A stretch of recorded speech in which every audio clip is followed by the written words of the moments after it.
Ես ամաչում եմ ասեմ, բայց կասեմ։ Ասում չգիտեմ ինչի է, բայց շատ լավ կարամ ասեմ, ոնց է դա տեղի ունենում։ Հաստ կարմիր բան է։ Այդ H0-ի բուտմատի մասնագետ, չէ՞։ Կարանք նենց անենք, մի քիչ հետո մենք նույն տարիքի լինենք։ Այս դարում մենք ոնց որ ընկել ենք այդ ձիու օրը էլի։ Բայց ես համարում եմ, որ այդ լավ բան է։ Ինչից ես խաղար։ Տարօրինակ է, որ այդ կոսմոսի մի մաս է, ուզում է հենց կոսմոսը հասկանա։ Ամենակարևոր փոսերը դա մարդկանց ուղեղներում է։ Վարդազար ջան,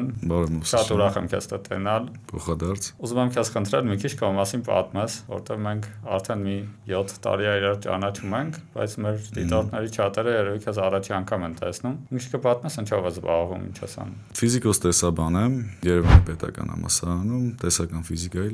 լաբորատորիայում եւ անում։ Ավարտել եմ ֆիզիկայի ֆակուլտետը, բակալավրիատը, մագիստրատուրան, այս վերջերս մարտի 16-ին պաշտպանեցի տեխնացուականս, Հաստ կարմիր բանը է։ Այդ հաստ կարմիր բանը դա դիսերտացիան էր էլի։ Այս բանը դեռ հաստատված չի տեխնացուական, որպես տեխնացու էլի, բայց մոտ է։ Ժամանակի հարց է, ժամանակի հարցը, հա։ Ափսոս չկարացա կամ պաշտպանության։ Շատ ափսոս, ոչ վիդեոն կուղարկի։ Կարվել է։ Մի խոսքով հիմա տեսական ֆիզիկայի լաբորատորիայում զբաղվում ենք, կոնկրետ իմ դիսերտացիան եղել է վակուումի վերաբերյալ, քվանտային վակուումի վերաբերյալ, երբ որ ասենք վերցված ֆոնը տարածաժամանակը կորը։ Դա շատ դժվար բառեր ասացիր։ Այսօրվա ընթացքում տենց հույս ունենամ կկարողանանք մի քիչ հույս ունենամ այդ ամեն ինչի մասին խոսանք, բայց նենց որ ֆիզիկա չիմացող, թեկուզ մաթեմատիկա շատ լավ չիմացող մարդը ինչ որ պատկերացում կազմի այդ ամեն ինչի մասին, ու գոնե զգա այդ դրա մեջի ոնց որ հետաքրքրությունը, դրայվը։ Հնարավորության սահմաններում փորձեմ մատուցել հնարավորինս մատչելի։ Չգիտեմ դու գիտես թե չէ, բայց դու իմ կյանքում տենց ահագին կարևոր դեր ես խաղացել, ու հենց այդ որ ասացի ֆիզիկայի նկատմամբ դրայվը, հենց այդ հարցում։ Հիշում ես մի երևի քանի տարի առաջ էր 4 ոնց որ։ Իսկ մենք 4-րդ կուրս էինք։ Տեղերքը բանակից նոր էին եկել ձեր կուրսի։ Տենց էր ստացվում, մենք ընդհանուր շրջապատում ենք, որտեղ բոլորը ծրագրավորող էին ու դու ֆիզիկոս։ Ու ես այդ ժամանակ Ես այդ դաժե չգիտեի որ դու ֆիզիկոս ես, ու ինձ մեկը ասաց, ես ասենց հա, ու մենք Սիրահարների այգում են մեզ նստարանին նստած էինք տես քանի 8 հոգով, ու տենց եկա քեզ ինչ որ բաներ հարցրեցի, ասացի։ Հարաբերականության տեսակ։ Հա, ասի այդ ինչ է, ինչ որ լսել եմ հաղորդումները ասում են, ինչ որ հարաբերական են։ Ժամանակն է դանդաղ է թումվան, ես եմ ինչ որ լույսի արագություն տեստեն, ասիր արի։ Ու տենց ինչից ես խաղար։ Սկսեցի պատմել թե вообще ոնց է Էյնշտեյնը այդ ամեն ինչին եկել, ինչ հիմնական սկզբունքները կան, բայց դեռևս նույնիսկ դեզվա որ իմ համար հասկանալի էր։ Այդ օր ոնց որ ժամանակ այդքան չհերիքեց, որ սա ոնց որ հետաքրքրասիրությունս բավարարվի։ Դրա համար ոնց որ գնացի տուն, այդ պայից սկսեցի ոնց որ ինձնով ինչ որ փորփրել, ու տենց հիմա իհարկե էլի բավականին անգրագետ վիճակում եմ ֆիզիկայի առումով, բայց ես անգրագետ ծրագրավորող եմ, բայց արդեն ոնց որ շատ ավելի շատ պատկերացում ունեմ ու ասենք YouTube-ից playlist-ը ասած մի 80% ֆիզիկա է։ Ֆիզիկայի մասին է։ Ես ճիշտ որ ասեմ, դա առաջի անգամ ֆիքսեցի, որ այդ սերը ֆիզիկայի նկատմամբ այդ իմ խոսակցությունից հետո համոզված եմ էլի եղել է, ուղղակի իմ խոսակցությունը ոնց որ չրկայց ա տվել, ճիշտ որ ասեմ, իմ համար շատ հաճելի է այդ լսելը։ Երևի թե այնքան ված չեմ բացատրել, որ այդ սերը առաջանալի է։ Ո՞տեղս բացատրեմ, ինչու՞ հիմա ինչ որ անալոգիաներ հիշում եմ։ Հա։ Դու բացի այնց որ research ես անում, համել դաս ես չէ՞ տալի համալսարանում։ Հա, համալսարանում դասավանդում եմ, երկրորդ կուրս դասական մեխանիկա եմ տալիս։ Այս մեծ հաշվով առաջի լուրջ դասախոսական փորձն է իմ համար։ Հետագայում ինձ թվում է հաճույքով կշարունակեմ էլի, եթե հնարավորություն լինի։ Այսինքն այդ կայծը որ ինձ ես փոխանցել, հիմա արդեն մասսայականացրել ես կոլեսարանի վրա։ Փորձում եմ։ Ու հիմա արդեն հույս ունեմ ավելի շատ կմասսայականացնես այս ոդկասթի ընթացքում։ Հուսանք, ես միայն ուրախ կլինեմ։ Մեզ լավ ֆիզիկոսներ պետք են։ Մանավանդ ոնց ասեմ, որ գեղեցիկ են, մատղաշ սերնդից։ Իսկապես պետք են, իսկապես կարիք կա։ Քիչ մարդ է հիմա դիմում ֆիզիկայի ամբիոն։ Նայած տարի, նայած պայմաններ, անցած տարի, եթե չեմ սխալվում, 140 թե 150 ուսանող դիմեց, տարբեր ուղղություններով, տարբեր ճյուղերով, միայն ֆիզիկա չէ, դա կլինի միջուկային ֆիզիկա, երկակի նշանակության ֆիզիկա եւ այլն։ Բայց էլի տարից տարի, ասենք, կոնկրետ Կոնկրետ իմ կուրսը օրինակ է Քանի հոգանոց է ձեր կուրսը։ Մեր կուրսը եղել է 33 հոգի։ Այսինքն բավական հետաքրքրությունը չի մեռել։ Ну, դա բավական քիչ թիվ է իրականում։ Համեմատած նախորդ տարիների, օրինակ նախորդ տարին եղել է, եթե չեմ սխալվում, 60 հոգի, հաջորդ տարին 50 հոգի, մերը տենց չէ մինիմում էր լոկալ։ Հետ դրանից հետո աճել է։ Դրանից հետո էլի տարից տարի կախված այնտեղ օրենսդրությունն էլ փոխեցին կապված տարկետման հետ եւ այլն, դրանք ամեն մեկն էլ իր մեծ ծրազդեցություն ունեցավ էլի այս ամենի վրա, բայց չգիտեմ, հույս կա, որ էլի կարելի է ներշնչել, որովհետեւ եթե դպրոցներ ենք մտնում, ինչեւ համասարան գալ էլի, դպրոցներում շատ խելոք ու շատ հետաքրքրասեր աչքեր կան։ Մանավանդ ինչ-որ հետաքրքիր նենց նուրբ process-ի մասին կամ ավելի գլոբալ մեծ ինչ-որ ֆիզիկական տեսությունների մասին խոսալուց, իհարկե էլի մատերի վրա դպրոցական մակարդակի։ Տեսնում ես, որ այնտեղ ինչ-որ ցենց փայլի նման ցենց պսպղում են այդ աչքերը։ Հա, այդ աչքերը պսպղում են։ Առիթ ունեցել եմ երկու անգամ մարզերի դպրոցներում ինչ-որ բան զեկուցել, ինչ-որ բան պատմել, դեռ 10 հենց երևի երկրորդ կուրսից սկսած էլի, իմ երկրորդ կուրսից։ Ու տեսել եմ ես դրան ականատես եղել եմ։ Ու շատ տխուր է, որ ինչ որ մի պայից սկսած հետաքրքրությունը կոտրվում է տարբեր պատճառներով։ Չմանրամասն ինձ թվում է, նու ամենաակնհայտ պատճառը մի քիչ երևի թե աշխատանք արդյունք հարաբերակցության այդ ոչ միանշանակությունն է էլի գիտությամբ զբաղվելով առհասարակ։ Ծանր գործ է Հայաստանում գիտությամբ զբաղվելը։ Իհարկե, առհասարակ ծանր գործ է Հայաստանում կարծում եմ առավելևս։ Մի հատ մաթեմատիկաս ընկեր ունեմ իմ կուրսից Միքայել Խաչատրյան կարող ճանաչում։ Ինքը ասում է, գիտությունը ոնց որ էքստրեմիստական բան է, ասում է որ մարդիկ կան գնում են սնոուբորդ են քշում են, որ բանն վայրի ջան վրա էլի չմշակած բան, այդտենց ինչ որ այդ կարգի բան է։ Կամ առյուծ են որսում։ Նման տունը չեն պահում։ Բայց տունը չեն պահում։ Այդ գիտությունը, երբ որ այդ առյուծին տունն է սպառում։ Այդ որ ասում ես ոնց որ այդ հետաքրքրությունը չի պահպանվում, իմ կարծիքով, չգիտեմ, ես ասեմ դու ասա համաձայն ես թե չէ, շատը նրանից է, որ համետ իհարկե, որ աշխատանքի մեջ դժվար է կիրառել, բայց համել, որ այդ ֆիզիկայի սիրունությունը ցույց տվող աղբյուրներ չկան շատ։ Օրինակ, եթե համեմատենք ինչ-որ արտասահմանի հետ բան, լիքը գիտնականներ իրանց ամենօրյա գործն են սարքում YouTube channel ունենալը, օրինակ։ Ասենք Vsauce, GPS, FaceTime, Veritasium, չգիտեմ, ում ես դու շատ ես սիրում։ Ես ասեմ, բացի այդ հայտնիներից, հիմա շատ ու շատ հենց մասնագետ, այսինքն մաթեմատիկոս, ֆիզիկոս, որովհետև իրանք ավելի շատ պոպուլյարիզատոր են։ Իրանք մասնագիտությամբ մի քանիսն են, որ ֆիզիկոս են, բայց հիմա ակտիվ չեն աշխատում ֆիզիկայի ոլորտում, տես։ Բայց ես ավելի շատ ու շատ նկատում եմ, որ ֆիզիկայի, մաթեմատիկայի ոլորտում ակտիվ աշխատող մարդիկ, էլի, եթե ոչ ամեն օր, բայց գոնե շաբաթը մի անգամ, չնայած կան մեջները, որ ամեն օր էլ գցում են։ Փոքր վիդեոներ են գցում, ու փոքր 20 րոպե կարող է տևել էլի։ Վիդեոներ են գցում, ասենք, թեկուզ չգիտեմ, ինչ որ ինտեգրալ հաշվել։ Ինչ որ դիֆերենցիալ հավասարման լուծումը գտնել։ Չգիտեմ, ինչ որ ֆիզիկայի խնդիր եւ այլն։ Իհարկե դրա արդեն ոչ թե լայն աուդիտորիայի վրա, այլ երևի հենց սկսնակ ֆիզիկոսների ավելի շատ։ Սկսնակ ֆիզիկոսների կամ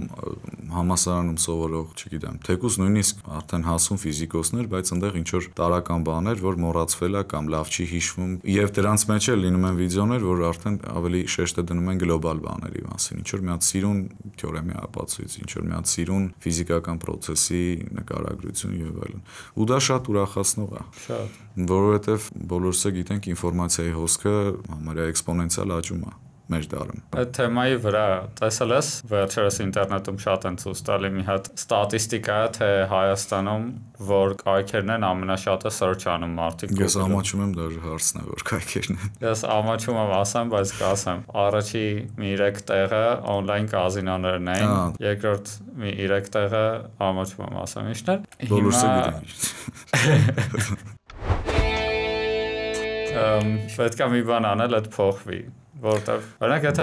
խոսում են երկրի ինչ որ խնդիրների մասին, չգիտեմ, ճանապարհները փոսեր են, չգիտեմ, եսիմ ինչ կառույցը լավ չի աշխատում, եսիմ ինչ, այդ ամեն ինչը իմ պատկերացման մեջ հետևանք է։ Չէ, փոսերը ամենակարևոր փոսերը դա մարդկանց ուղեղներում են։ Հա։ Ամենակարևոր փոսերը։ Եթե դրանց փորձ արվի շտկել կամ տեղը ինչ որ լավ բանով լցնել, ճանապարհների փոսերն էլ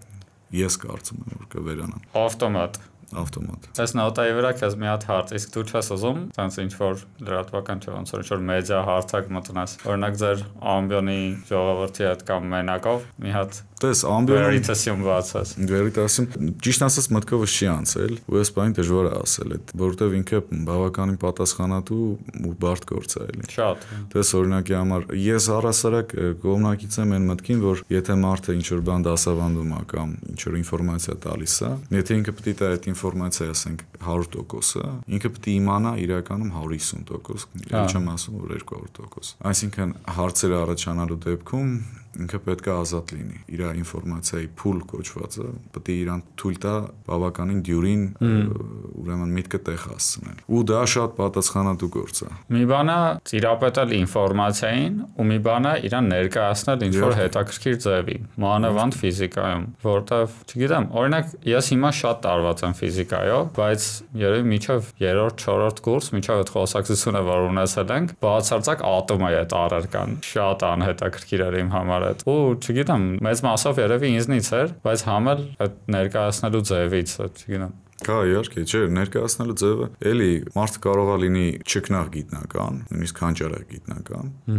բայց ինքը չկարողանա իր միտքը ներկայացնել։ Դու իր միտքը մենակ տեսնես բանաձևերի եւ բաների մեջ ինքնուրույն։ Եվ հակառակը, ասենք, մարդը կարող է այդքան հաջողված գիտնական չլինի, բայց ինքը ընտիր բացատրի, այսինքն դասակոսական ջիղը, ներկայացնելու ջիղը, ուսուցչի ջիղը ու գիտնականի տաղանդը, դրանք տարբեր բաներ են։ Մարդ կարող է իմանա, ասենք, այսքան փոքր ինֆորմացիա, բայց ինքը լրիվ ամբողջական դա կարողանա բացատրի։ Մարդ կարող է, ասենք, իմանա շատ ավելի լայն շրջանակ ինֆորմացիայի, բայց ու տենց դեպքեր կներես ֆիզիկոսների մեջ, հայտնի ֆիզիկոսների մեջ իսկապես եղել են։ Իսկ թվում է կամոտ այդ տաղանդը կան, հենց որ մտածի այդ ասածից վրա։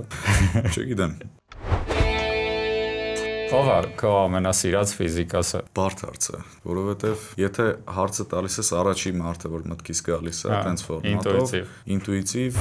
դիրակը երևի, Պոլ Դիրակ, այսինքն դաշտի քվանտային տեսության եւ առասարակ քվանտային մեխանիկայի հիմնադիրներից մեկը։ Հետո այնտեղ ասենք շատ ունիկալ հետաքրքիր կերպարներ կան, դե պարզ է։ Ֆեյնմանը կլինի,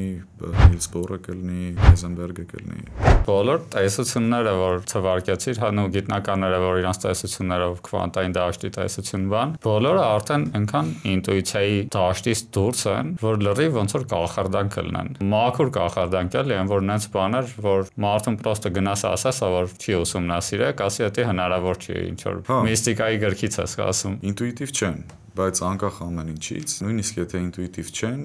իրանք փորձարական տվյալների հետ շատ լավ բռնում են։ Որտեվ այդ է իրականությունը։ Հա, փորձարական տվյալների ֆիզիկան այնպերի գիտություն է, դու միգուցե կարող ես ինչ-որ շատ ավելի ինտուիտիվ տեսություն տաս, որը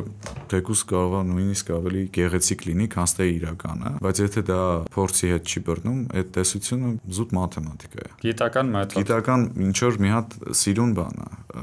սիստեմա է, համակարգ է, տեսություն է, որը ինչ-որ բան նկարագրում է, բայց դա մեր իրական աշխարհի հետ կապ չունի։ Գազան հիմքում այդ գիտական մեթոդն է, այսինքն եթե դու փորձ անում ես, չի համապատասխանում, ինչքան ուզում ես իրոնել լինի անկախ նրանից թե ինտուիտիվ է, ինտուիտիվ չի,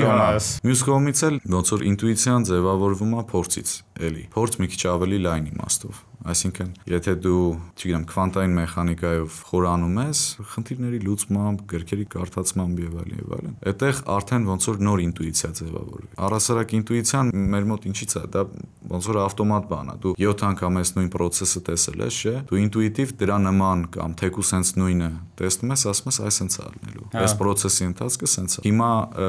մարդու առօրյա կենցաղային փորձը ավելի շատ երևի ֆիզիկայի, մեխանիկայի բաժնին է։ Հա, որովհետև ամեն օր տենում ես, դա sense բրցացի առաջ գնաց։ Բայց եթե օրինակի համար մարդը մասնագետ է ու ինքը ուսումնասիրում է, չգիտեմ, 16-17 տարեկանից, ամեն օր առնչվում է։ Այդտեղ արդեն ոնց որ լրիվ նոր իմաստով ինտուիցիա ձևավորվի։ Այդ երևույթի մասին Ռիչարդ Ֆայնմանը իր վիդեոում հայտնի YouTube-յան խոսում էր, այս ոնց որ հաղորդավարը իրան ասում է, ոնց է որ երկու հատ մագնիտ իրար վրա ոնց որ առանց կապելու հեռավորության վրա ասում չգիտեմ ինչի է, բայց կարամ շատ լավ կարամ ասեմ ոնց է դա տեղի ունենում։ Հա։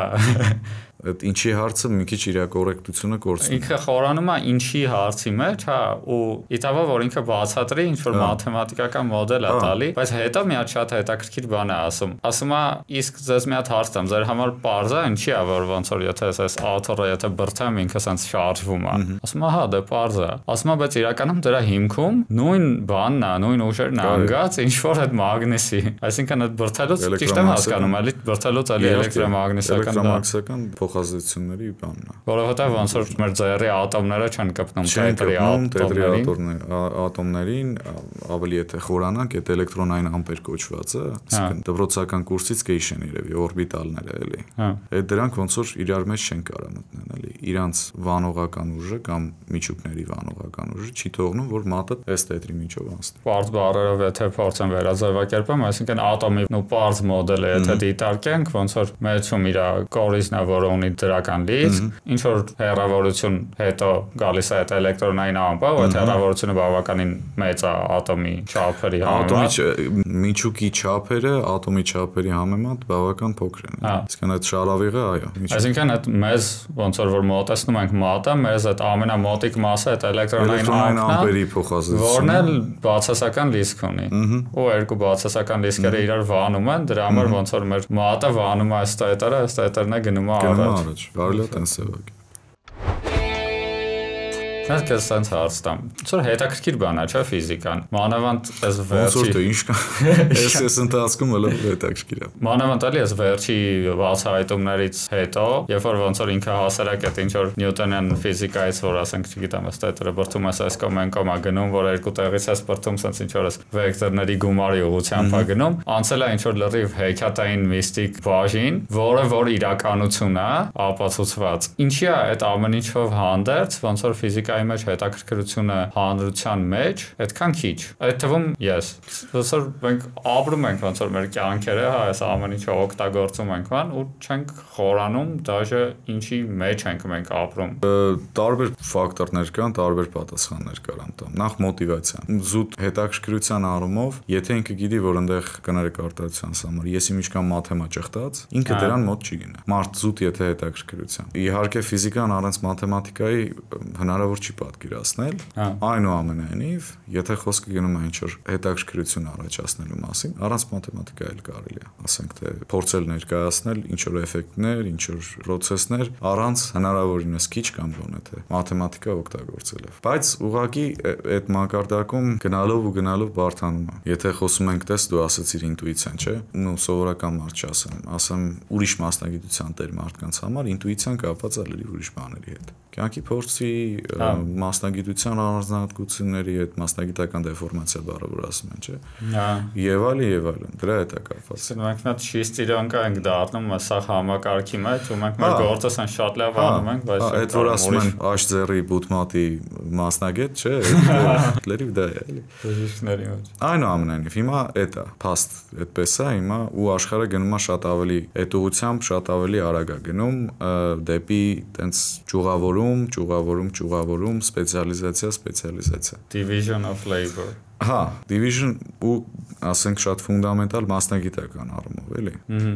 Այսինքն, որpիսի դու հիմա ապահովված լինես աշխատանքով, դու անպայման չիմանաս, ասենք, պայմանական, այդ ասեմ, եթե սխալ եմ ասում, ուղի։ Ծրագրավորման ինչ որ խորը հիմունքներ, կիրառական մաթեմատիկայի հիմունքներ, կիրառական մաթեմատիկայի ինչ որ ծրագրավորման ոլորտում է նկատի ունես։ Հա, սովորական, ասենք, ինչ որ աշխատանքով ապահովված լինելու, ու այդ ինչ որ աշխատանքը խոսքը գնում է միջինից բարձր աշխատավարձով։ Քեզ անպայման չի սովորել, չգիտեմ, բարձրագույն մաթեմատիկա, նույնիսկ ծրագրավորման, տենց խորը հիմունքները, պրինցիպներ եւ այլն։ Դու կարաս գրես կոդ, ել եմ ասում, եթե սխալ եմ ասում, ինձ ուղի։ Դու կարաս իմանաս այս ծրագրով, այս ինչ բանը ոնց է մոդելավորվում կամ ոնց է գրվում, պարզ չի թե ինչքան ժամանակ կտևի դա։ Դա շատ լավ հարց է, որովհետեւ հիմիկվա այս AI tool-երը գնալով ավելի արագ այտենց գործերը կարող են ավտոմատացնել։ Ու մարդիկ կան, ոնց որ ոլորտում ահագին ճանաչված մարդիկ, որ ասում են մի քանի տարի հետո վերադառնալու է ծրագրավորումը այդ մակարդակի, որտեղ պետք է լինելու իմանալ համ հիմքային գիտելիքներ ծրագրավորման մեջ, համ մաթեմատիկա, համ կարող է ինչ-որ չափով ֆիզիկա։ Թե չէ մնացածը ավտոմատ է։ մնացածը ինքը իրան էլ։ Նու դեռ ուրիշ տեսակետ է կա, այդ ես էլ արդեն մտնում եմ կոդիրույթ, էլի։ Դες օրինակի համար ինչ որ բան ստանալու համար այդ prompt-ի գաղափարը կա, որ կարող է առաջանան արդեն այդ գրագետ prompt գրողներ կամ prompt ինժեներ կոչվածները եւ այլն եւ այլն, այսինքն ոնց որ փոխարինում կարա լինի, բայց եթե անալոգիա ենք անցկացնում ինդուստրիալ կամ արդյունաբերական հեղափոխության հետ, այնտեղ ինչը փոխարինվեց ինչով։ Ձին մեքենայով։ Շատ կոպիտ իհարկե մոտարկմամբ, այնտեղ բարձր շատ ավելի շատ մեծ գլոբալ process-ներ են, բայց այս դարում մենք ոնց որ ընկել ենք այդ ձիու օրը, էլի։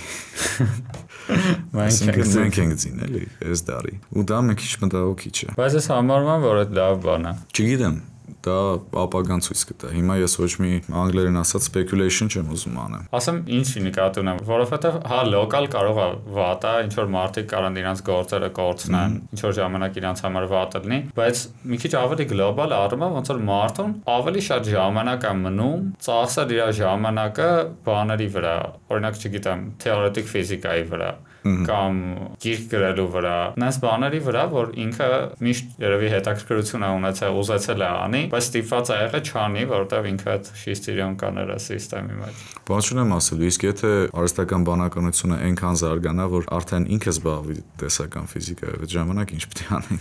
Հետի չեմ կարող արդեն պատկերացնեմ։ Այդ իմ կաշմարն է։ Շատ հեռու է։ Այդ էլ իմ մղձավանջներից մի երկու բան։ Ну, իմ կարծիքով չի կարողանա երբեք։ Ես այդքան համոզված չեմ։ Մի հատ արգումենտ Roger Penrose-ն է ասում,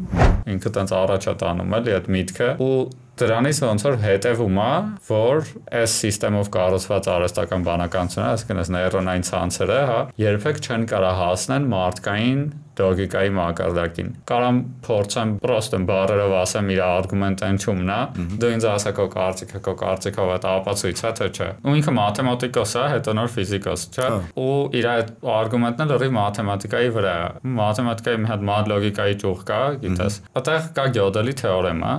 որը ասում է, որ կամայական աքսիոմատիկ համակարգում, այսինքն մաթեմատիկայի մեջ, կա մի հատիկ պնդում, որը ճիշտ է, բայց չի կարող ապացուցվի։ Penrose-ը այդտեղ խորանում է, ասում է ճիշտ է։ Այդ ճիշտ է բառի վրա ոնց որ ինչ նշանակում է ճիշտ է։ Ոնց որ եթե դու սահմանել ես իր ճշտությունը որպես այդ ապացուցելիություն, հիմա ինչ նշանակում ճիշտ է։ Կներես այդ որ ասում են, եթե անտառում ծառը անգնում ու ոչ մեկ չի լսում, արդյոք այդ ծառը անգել է թե չէ։ Հա։ Անգլերեն արտահայտություն կա։ Հա, ու միտքը այն է, որ ինքը ճիշտ է մարդկային լոգիկայով։ Իսկ ապացուցման մեխանիզմը, հա, որ այդ մարդ լոգիկան տալիս է, ինքը էկվիվալենտ է հաշվարկին, որովհետև օրինակ Տյուրինգի մեքենան կառուցվում է հենց մաթեմատիկայի ներսում։ Իսկ Տյուրինգի մեքենան կարող է անի ամեն ինչ, ինչ կարող են անեն սրանք, մի բան է ավել, որովհետև դաժե հիշողության սահմանափակում չունի։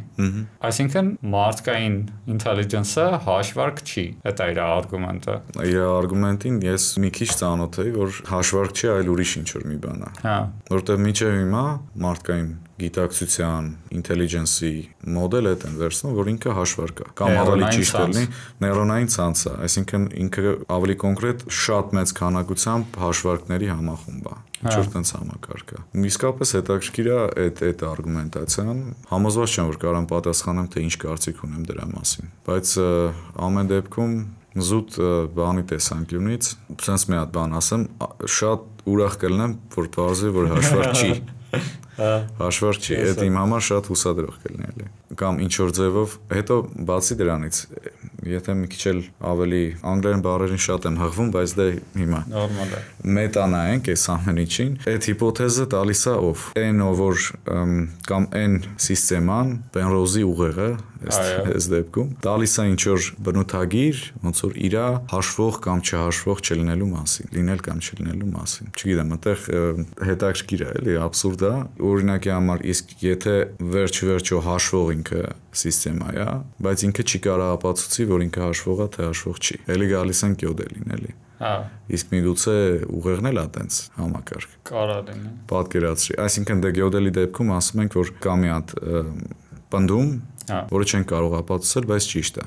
Ինչ առումով է ճիշտ, այդ մի քիչ թույլ է բան։ Բացած այն է, որ կարող է այդ պնդումը հենց այն է, որ մեր ուղեղը հաշվարկ է։ Հաշվարկ է։ Հա։ Օրինակի համար։ Այս զուտը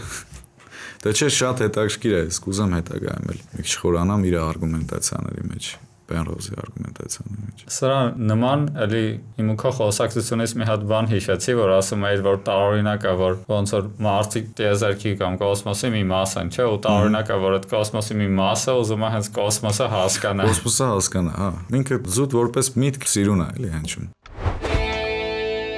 Քանի կոսմոսից խոսացինք, ուզում եմ մի երկու հատ տենց հարաբերականության տեսությունից հարցեր տամ։ Դու էլ մանավանդ թեզդ վերջերս դրա վրա ես պաշտպանել, հենց դրա վրա ես կենտրոնացած, այսինքն թարմ պատասխաններ կարաս մեզ տաս։ Հասարակ բան, ինտուիցիա կարաս տաս նրա մասին, թե դա ինչ է вообще։ Ընդհանուր տեսությունը, թե հատուկ տեսությունը։ Երևի սկսենք հատուկից,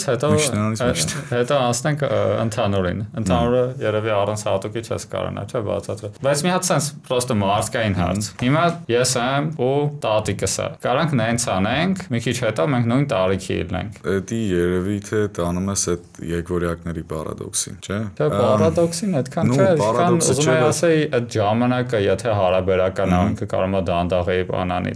թեորետически հնարավոր է այդ կազմակերպել։ Հա, եթե դուք տարբեր հաշվարկման համակարգերում ելնեք, որտեղ մեկում ժամանակը ընթանում է ինչ որ, նո տեմպը այդքան կոռեկտ չի, բայց այստեղ չափած ժամանակը, այնտեղ չափած ժամանակից ոնց որ ավելի երկար է էլի։ Ոնց որ ժամանակի չափումը ձգվում է։ Այդ դեպքում կարելի է։ Եթե օրինակ սերվիս հնարենք տես մարդկանց համար, որ ուզում է, ասենք այն որ լինում է։ Բայց հակառակը դժվար է հանդիպել, точно։ Դա աղջիկ գալիս է ասան սիրուն երեխա է տենում, ասում ով էսի լավ երեխա է, մի քիչ մեծելներ ամուսնանայի։ Դա երեխան ասի մի վարքյան հեսա գալիս եմ։ Գցում ենք բանի մեջ, ռակետի մեջ, դրցնում ենք կոսմոս, բերում։ Այդ մի քիչ ավելի կոնկրետ կարելի է, ինչ պետք է անենք, որ լինի։ Տես, հարաբերականության հատուկ տեսության մեջ ասում է, որ ժամանակի նախ մինչև դա ենթադրվում էր, որ ժամանակը ինքը աբսոլյուտ մեծություն է։ Դա նյուտոնյան մեխանիկայում Գալիլեի հարաբերականության տեսությունն է եւ այլն։ Էյնշտեյնը ասում է, որ ժամանակը աբսոլյուտ մեծություն չի եւ կախված է թե դու ինչ հաշվարկման համակարգում ես, որի հետ ինչ շարժում է կատարում։ Հաշվարկման համակարգ հասելով ինչի նկատի ունենք։ Հաշվարկման համակարգի նկատի ունենք ժամացույց, մի հատ ժամը պահող սարք եւ 3 հատ առանցք։ Նու կոնկրետ եթե խոսքը գնում է մեր քառաչափ տարածաժամանակի մասին, տարածություն, ժամանակ։ Ունենք 3 հատ կոորդինատ, այսինքն 3 հատ ձող ենք վերցնում, ինչ որ չափման մասշտաբով էլի։ Ձողերը անզանգված են հաշվում, իր ազդեցությունները, այսպես ասած, process-ների վրա անտեսում ենք։ Եվ ժամացույց։ Այդ արդեն մեր համար հաշվարկի համակարգ է։ Հիմա տարբեր հաշվարկի համակարգեր, որոնք իրար նկատմամբ շարժվում են, նու մասնավորապես եթե շարժվում են հաստատուն արագության։ Դա վերաբերվում է եւ արագության չափին, եւ արագության ուղղությանը։ Այդտեղ արդեն կարող է մեր ժամանակի չափիչ սարքը մի տեղում ավելի արագ լինի, քան մյուս տեղում, ավելի արագ գնա։ Նու այդտեղ արդեն գալիս է թե ոնց պետք է համեմատել, եթե իրան նույն կետին չես բերում, չէ՞։ Ժամանակի ցուցմունքները ոնց պետք է համեմատես։ Հիմա եթե հաստատուն արագությամբ է շարժվում, չէ՞, որպեսզի հետ վերադառնա այդ կետը, ինքը պետք է արագացում ձեռք բերի, չէ՞։ Այսինքն որ պտտվի գա։ Սենց որ եկավ, չէ, ինքը գնաց, եկավ հետ, ուղղության փոփոխությունը արդեն արագացում է, բայց այդ դեպքում արդեն իներցիալությունը խախտվում է։ Իներցիալը ինչ բան էր։ Նախ Նյուտոնի օրենքներից գիտենք առաջի օրենքը, ասում է գոյություն ունեն այդպիսի համակարգեր, որտեղ որ եթե ես մասնիկին ձեռք չեմ տալիս, այսինքն ուժերը իր վրա չեն ազդում կամ այդ ազդած ուժերը իրար չեզոքացնում են, այդ մասնիկը պետք է շարժվի հաստատուն արագությամբ ուղղագիծ։ Կամ դադարի վիճակում լինի, դա էլ Եվ եթե կա մի հատ իներցիալ համակարգ, կա անվերջ իներցիալ համակարգ։ Բարձա որտեղ կարաս տարբեր արագություններով այդ քո սկզբնական իներցիալ համակարգի նկատմամբ շարժես։ Հիմա եթե ունենք երկու հատ իներցիալ համակարգ արդեն հարաբերականության տեսության մեջ, չէ, որովհետեւ դու համեմատես իրանց ցուցմունքները, դա կլինի կանոնի չափածը, դա կլինի ավելի շատ հետաքրքրում է մեզ ժամացույցի չափածը։ Դու պետք է բերես իրանց մի կետի, կամ պետք է ինչ-որ ազդանշան ուղարկես հետ։ Ազդանշանը էլի վերջավոր արագություն ունի։ Լույսի արագություն։ Այդ խնդրեմն է։ Իրան եթե հետ ես ուզում բերես, դե հիմա ասենք գնաց, հետո ինչ-որ ձևով պետք է հետ։ Արդեն իներցիալ համակարգ։ Արդեն իներցիալ չի արագացում։ Իներցիալ չի լինի։ Դա ո՞նց են անում։ Ոյ, դա չեմ հիշում ճիշտ ասած։ Բայց դա այդ քո ասածը այդ զույգերի պարադոքսին է մոտիկ, էլի, այսինքն եթե մի զույգը մնաց երկրագնդի վրա,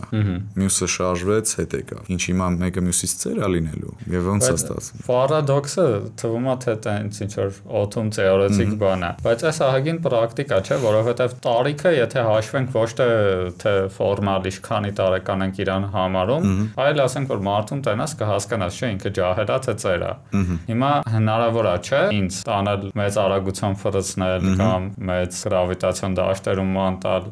հետ բերել, նենց որ ես ու իմ տատիկը նույն տարիքի լինենք։ Տեխնիկապես հնարավոր, այսինքն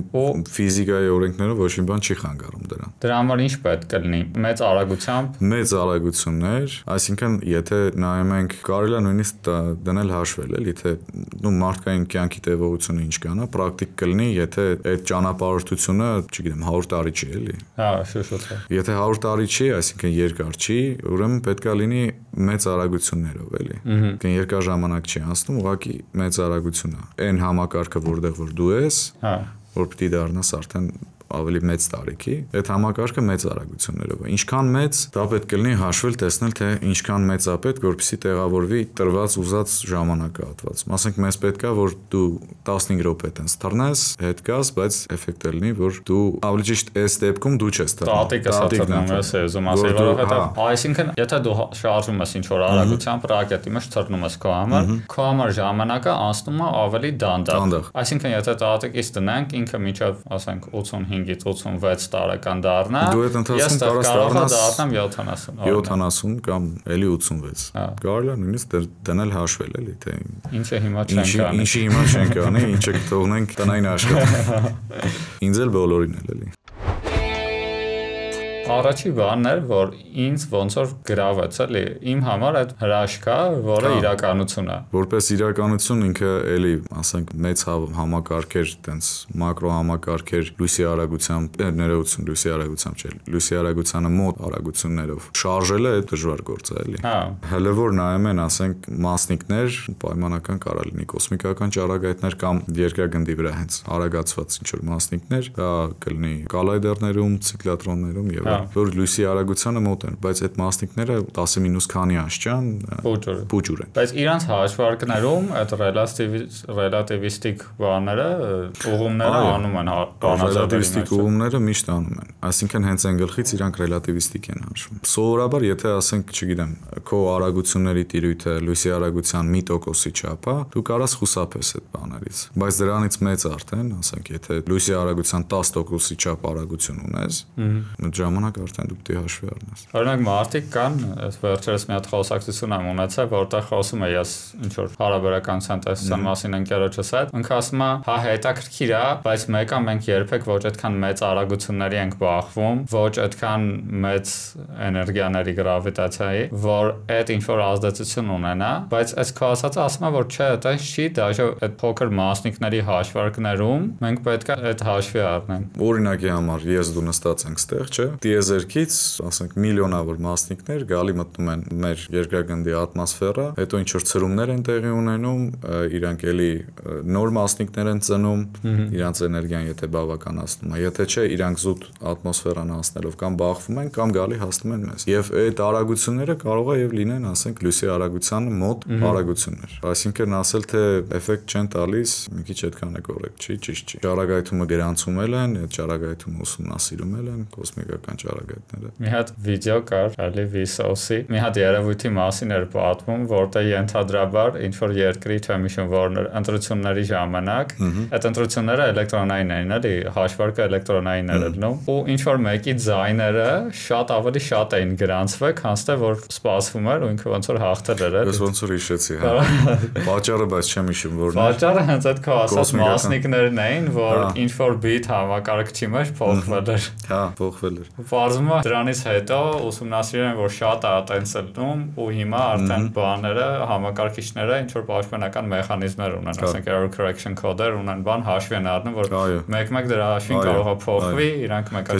ասենք մի բիթը փոխվեց, եթե դա ասենք թվից սկզբում է գրած, չէ, 2-ի ասենք 12 աշյան կամ 2-ի 8 աշյան կարող է տարբերություն։ Այո, որը եկամ այս տիպը։ Հետաքրքիր է։ Եթե վերցնենք համ հատուկ հարաբերական տնտեսություն, համ ընդհանուր, ինչն է դրա մեջ քո համար համար ամենասենց վաու բանը։ Էյնշտեյնի հավասարումները։ Այդ արդեն սահմանացիր Չէ, Էյնշտեյնի հավասարումները, որը տալիս են ուրեմն ընդհանուր հարաբերականության տեսության մեջ էներգիայի, որը կարող լինի նաև զանգված, ստանդարտ բան է, որ միշտ ասում են, այդ որ գրում են N հավասար MC քառակուսի, իրականում M քառակուսի C4 պլյուս P քառակուսի C քառակուսի է դա։ Ես այդքանը չհասկացա, բայց մի խոսքով այդ կարող է, եթե առիթ լինի կմանրամասնեմ։ Եթե N հավասար MC քառակուսի, այսինքն զանգվածն ու էներգիան ինչ որ իմաստով էկվիվալենտ են։ Մատերիա որպես էլի։ Մատերիայի ոնց որ շրջանակը ավելի լայնանում է։ Մատերիա ինչ իմաստով։ Այն իմաստով, որ կարող է կորացնի տարածաժամանակը։ Եվ էներգիան կարող է։ Արի, մի հատ այս բառերը որ ասացիր, ես հիշեցի ինձ, երբ որ ես առաջի անգամ էի լսում, շատ տարօրինակ զգացողություններ էի ունենում ու մի քիչ ուղեղը սենց ֆռում էր այդ բառերից։ Դու ասա, որովհետև ինչ է նշանակում կորացնել տարածաժամանակը, ինչ է տարածաժամանակը։ Մի հատ որ խնդրեմ կարաս փորձես սկզբից բացատրես մեզ ինչ է ու ինչ երևույթ է։ Փորձեմ։ Ոնց ասեցինք, ասենք հատուկ հարաբերականության տեսության մեջ արդեն ժամանակի հատուկ տերը վերանում է։ Ժամանակը եւ տարածությունը իրար մի խոսքով մեկը մյուսին կարող անցնի ինչ որ իմաստով։ Ավելի կոռեկտ կլինի ասել ոչ տարածությունն է աբսոլյուտ, որը արդեն դեռ Գալիլեի ժամանակ հայտնի էր, բայց նաեւ արդեն ոչ էլ ժամանակն է աբսոլյուտ։ Տարածաժամանակ գաղափարը հենց այդ, այսինքն 3 կոորդինատ, 1 ժամանակ, դա բերում է ավելի լայն հարթակ, որտեղ դու այդ տարածաժամանակը կոպիտ ասած իհարկե խուսափում է այդ անալոգիայից, որովհետեւ ինտերնետում էլ է շատ տարվում, բայց ամենալավ անալոգիան դա կտորն է։ Այսինքն կտոր, որը ձգված է ինչ որ մի հատ օղակի վրա կամ ինչ որ ուրիշ կոնտուրի վրա, ու դու դրա վրա բաներ ես տնում։ Զանգվածներ ես տնում, տեսնում ես որ կորանում է։ Ու այդ կորանալը ինչ էֆեկտի է բերում մեր աշխարհում։ Մեր աշխարհում շատ հետաքրքիր սիրուն էֆեկտների կարալ բերի։ Օրինակի համար գրավիտացիա։ Սովորական գրավիտացիան, օրինակի համար գրավիտացիոն ոսպնյակներ։ Շատ մեծ զանգվածով ինչ որ մի հատ օբյեկտից, երբ որ լույսը գալիս է դեպի իրան, լույսը կարող է շեղվի։ Այսինքն եթե օբյեկտը մենք ստեղ պետքա տեսնենք, մենք տեսնում ենք մի քիչ շեղված։ Օրինակի համար։ Գրավիտացիան, ասենք, եւ հետո սև խորոչների արկայությունը, որը դες վերջերս բանը, սև խորոչն էլ է հետաքրքիր թեմա, կարմիր շեղումները, ճառագայթումների գրավիտացիոն դաշտում։ Կարմիր շեղումը, այսինքն լույսի հաճախականության փոփոխությունը նվազում է, էլի։ Որովհետեւ ինքը անցնում է ծրված տարածաժամանակով, որտեղ արդեն երկարության չափման միավոր չասեմ, չափը, երկարությունը ձգվում է։ Իր ալիքի երկարությունը մեծանում է, ալիքի երկարությունը մեծանում է, հաճախությունը փոքրանում է։ Այսինքն ստանում ես դու կոպիտ ասած, եթե կապույտ լույս էր գցել, գրավիտացիոն դաշտում ինքը կարող է այնքան լայնանա, որ դու տեսնես իրան կարմիր։ Դրա համար էլ կարմիր են ասում, որովհետև կարմիրը տեսանելի սպեկտրի ներքևն է, հաճախականային իմաստով։ Վերևը մանուշակագույնն է, կապույտն է, բան են ասում, violet են ասում, բայց violet-ը մի քիչ կապույտի մոտ մանուշակագույնն է։ Ultraviolet-ն է, ոնց որ դրանից մի քիչ բարձր, որ արդեն տեսանելի տիրույթից։ Մենք վերադարձանք ընդմիջումից, ուզում եմ մի հատ ամփոփենք այն վերջի մասը, թե ինչից խոսացինք, որտեղ ոնց որ լիքը նոր ինֆորմացիա եկավ։ Այսինքն ունենք հատուկ հարաբերականության տեսությունը, որը եթե տեն սովորական մարդկային ինտուիցիայով ասենք, որ արագ ես գնում, քո համար ժամանակը դանդաղում է։ Պլյուս երկարությունները կարճանում են։ Դա հենց որ տենց հասկանանք։ Ունենք ընդհանուր հարաբերականության տեսությունը, որը Էյնշտեյնի երկրորդ գլուխգործոցներ, որը պարունակում է հատուկ հարաբերականությունը, բայց պլյուս դրան ասում է, որ գրավիտացիան,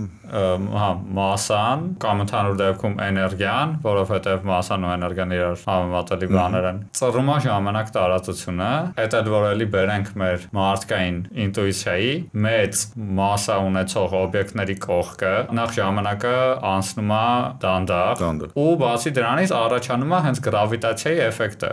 Այսինքն այն, որ երկրագունդը մեզ ձգում է, մեր ոտները գետնից չի պոկվում, այդ ժամանակ տարածության ծռվածության հետևանքն է։ Դրանից առաջ մեզ ոնց որ դպրոցում սովորացնում էին, որ այս գրավիտացիան պրոստը մի հատ ուժ է, որը մի մարմնի մասը անգամ մյուսինի մասը բաժանած իրանց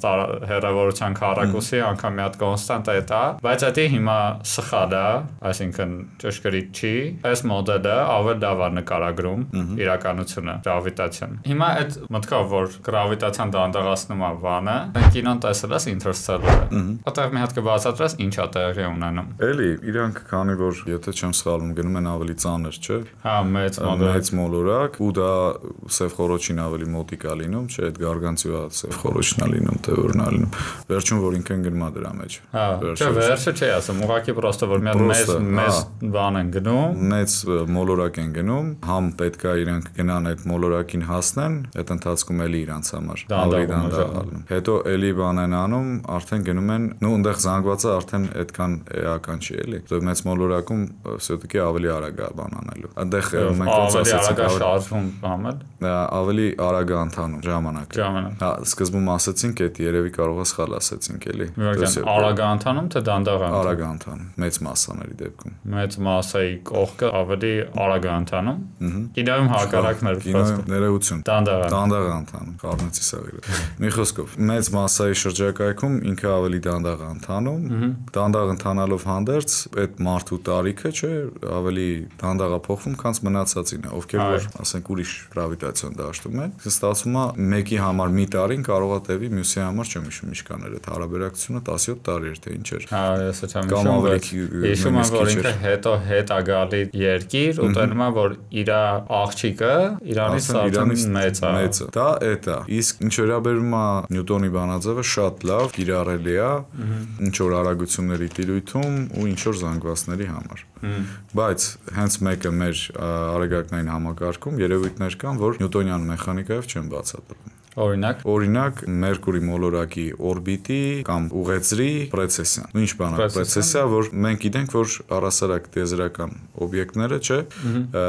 գրավիտացիոն ուժի ներքո շարժվում են էլիպսոիդներով։ Եթե ունենք երկու մարմնի խնդիր, մեկը որ շատ ծանր է, շատ ծանր մարմինը մեր դեպքում արեգակն է։ Ավելի փոքր զանգվածով մարմինը դա Մերկուրին է։ Տեխնիկապես, եթե հաշվի ենք առնում, որ մոլորակների միջև եղած հեռավորությունները բավականին մեծ են, որովհետեւ իրանց փոխազդեցությունը կարողանանք անտեսենք, Մերկուրին պետքա շարժվեր էլիպսոիդով։ Տեխնիկապես ինքը էլիպսոիդով է շարժվում, ուղղակի էլիպսոիդի ուղղությունը, ոնց որ ասած, կամ որ նույնն է էլիպսի երկար առանցքը, մաթեմատիկայում տենց են։ Դա ինչ որ հաճախությամբ կամ ինչ որ արագությամբ նաև պտտվում է։ Այսինքն այդ էլիպսոիդը ոնց որ անընդհատ էլիպսոիդը սենց է, սենց։ Այդտենց պտտվում է։ Նյուտոնյան մեխանիկայով տենց էֆեկտ չպետք է ստացվեր, բայց արդեն հարաբերականության ընդհանուր տեսությամբ այդ ստացվում է եւ չափողական դիտողական տվյալների հետ բավականին լավ համակարգ։ Մինչև հարաբերականության տեսությունը Էյնշտեյնը հնարեց, իրանք տեսել էին այդ էֆեկտը։ Այդ էֆեկտը, եթե չեմ սխալվում, հա տեսել են։ Ու հասկացել են, որ սխալ է իրանց բանաձևերը։ Միգուցե փորձել են, որովհետև մանրամասն չեմ նայել, բայց ինձ թվում է երևի փորձած կլինեն եղած տեսության մեջ ինչ որ բացատրություններ տան։ Հա, ապրես, կրուտիտել։ Բայց կրուտիտը ոնց որ չի ստացվել էլի։ Պլյուս դրան, ասենք, մեծ զանգվածների դաշտում, մեծ կամ ուժեղ գրավիտացիոն դաշտերում, քանի որ լույսն էլ է էներգիա, ինքը ենթակա է տարածության